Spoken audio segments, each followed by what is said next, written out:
लोहारू से सांवरमल वर्मा की रिपोर्ट। शांति स्थापित करने के लिए युद्ध करना आवश्यक होता है। भगवत गीता। अमेरिका, रूस, Israel, Saudi, Iran, Italy, Sri Lanka, Africa, Australia, Britain, France, Germany, इन सभी देशों ने बयान देकर आतंक के खिलाफ भारत के साथ होने की बात कही है। जनता आपके साथ खड़ी है। विपक्ष इस वक्त आपके साथ खड़ा है। सेना इच्छुक भी है और तैयार भी है। खजाना भरा हुआ है और सामने वाला भिखारी है। और जरूरत पड़े तो डीजल पेट्रोल महंगा कर देना, कोई और टैक्स लगा देना या जनता से डायरेक्ट चंदा ही मांग लेना, जनता वे सब देने को भी तैयार है। फिर कमजोरी किस बात की है? आखिर कब तक ये देश अपनों की लाशें ढोता रहेगा? आखिर क्या करेंगे हम ऐसे विकसित भारत का जिसका हर एक कोना ही सुरक्षित न हो? जब तक पड़ोस में पाकिस्तान जैसा जिहादी और आतंकी मुल्क सर उठाने लायक रहेगा, तब तक हमारा विकसित भारत भी हमारे किसी काम का नहीं। सच को स्वीकार करो और देश पर हुए इस हमले का जवाब जिहादियों के खिलाफ युद्ध की घोषणा करके दो। जय हिंद। रीजन लेटर आई, रीजन लेटर एन। आतंकवादियों को गिरफ्तार करो। आतंकवाद मुर्दाबाद, मुर्दाबाद, मुर्दाबाद। सांप्रदायिक सौहार्द जिंदाबाद, जिंदाबाद, जिंदाबाद। पाकिस्तान परस्त आतंकवाद का नाश हो, नाश हो, नाश हो। पाकिस्तान परस्त आतंकवाद का नाश हो, नाश हो, नाश हो। भाई हमारे बीच में मुसलमान हो? अच्छा, कलमा पढ़ के सुनाओ। नहीं आता? हिंदू हो? बधाई हो, ये गोलियां आपके किसी अपने को नहीं लगी। पहलगाम में आपका कोई बेटा या भाई नहीं मारा गया। लेकिन कितने दिन बचोगे? कश्मीर नहीं जाओगे तो मुर्शिदाबाद में मारे जाओगे, कलकत्ता में मारे जाओगे, गोधरा में मारे जाओगे, दिल्ली और मुजफ्फरनगर में मारे जाओगे।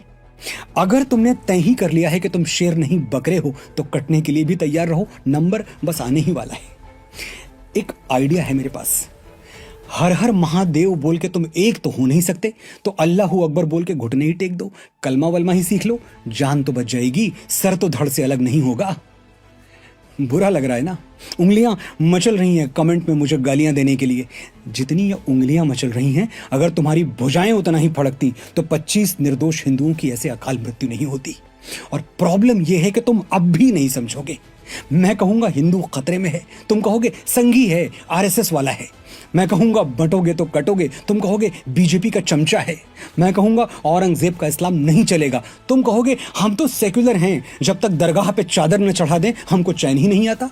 ये गंगा जमुनी तहजीब का जो कार्ड तुम जेब में लिए घूमते रहते हो, दिखा देते पहलगाम में, मिल लेते भाईजान से गले। और सुनो, ये तो कहना ही मत कि आतंकवाद का कोई मजहब और मुल्क नहीं होता। ये इंस्टाग्राम पर 4 लफंगों की रीलें देखकर जो लिबरल ज्ञान जगा है ना तुम्हारे अंदर, मेरी नजर में इसकी वैल्यू 2 टके की है। संतोष जगदाले को अब तक तो जान ही गए होगे। उनका परिवार जान बचा के टेंट में छुप गया था। पाकिस्तानी दरिंदों ने टेंट से संतोष को बाहर बुलाया और कलमा पढ़ने को कहा। संतोष कलमा नहीं पढ़ पाए तो उनको गोली मार दी।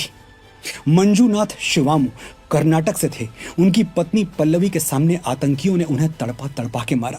पल्लवी ने कहा, मेरे पति को मार दिया, मुझे भी मार दो। जवाब मिला, तुम्हें नहीं मारेंगे, just go and tell Modi. Yes we will tell Modi. प्रधानमंत्री किसी राष्ट्र के लिए पिता स्वरूप होता है। 100 करोड़ हिंदुओं के लिए पिता की जगह पर आप हैं मोदी जी। आपके बच्चों का खून बहा है, आपके घर की बेटियां विधवा हुई हैं, आपके दरवाजे पर मौत का मातम है, आपकी माओ ने अपनी गोद के फूल खोए हैं। आप लेंगे हमारा प्रतिशोध, आपको लेना ही होगा। और इस बार मुठभेड़ में 4 केचुए मार के हमारा प्रतिशोध पूरा नहीं होगा। हमें पाकिस्तानी सेना के कटे हुए सर चाहिए। हमारी प्रॉब्लम आतंकवाद नहीं, पाकिस्तान की आर्मी है। एक्टिवेट कीजिए लाइन ऑफ कंट्रोल, घुस जाइए पीओके में और बता दीजिए बाप कौन है। इतना सा देश है इजराइल, इतना सा। मैप पे भी जूम करके देखना पड़ता है। होलोकॉस्ट के बचे हुए 4 यहूदियों ने अपनी अस्मिता के लिए गाजा पट्टी को शमशान कर दिया। 15 लाख भारतीय सेना के जवान अपने आत्मसम्मान के लिए क्या इतना भी नहीं कर सकते? हफ्ते में एक दिन भूखा सोने वाला गरीब भारत 1965 में लाहौर तक घुस गया था। आज तो हम दुनिया का 4था सबसे बड़ा मिलिट्री पावर हैं। आज अगर आपके होते हम चुप रह गए तो आने वाली पीढ़ियों को क्या मुंह दिखाएंगे? क्या कहेंगे कि हमारे पास अर्जुन जैसा पिता था, फिर भी हम अभिमन्यु की तरह मारे गए। इतिहास सड़ी गली लाशें नहीं, विजय के ध्वज गिनता है मोदी जी। जो लंका नहीं जला सकता वो हनुमान नहीं है, जो रावण का वध नहीं कर सकता वो मेरा राम नहीं है। हमारी एक बेटी से हत्यारों ने कहा था, go and tell Modi. We have told you sir.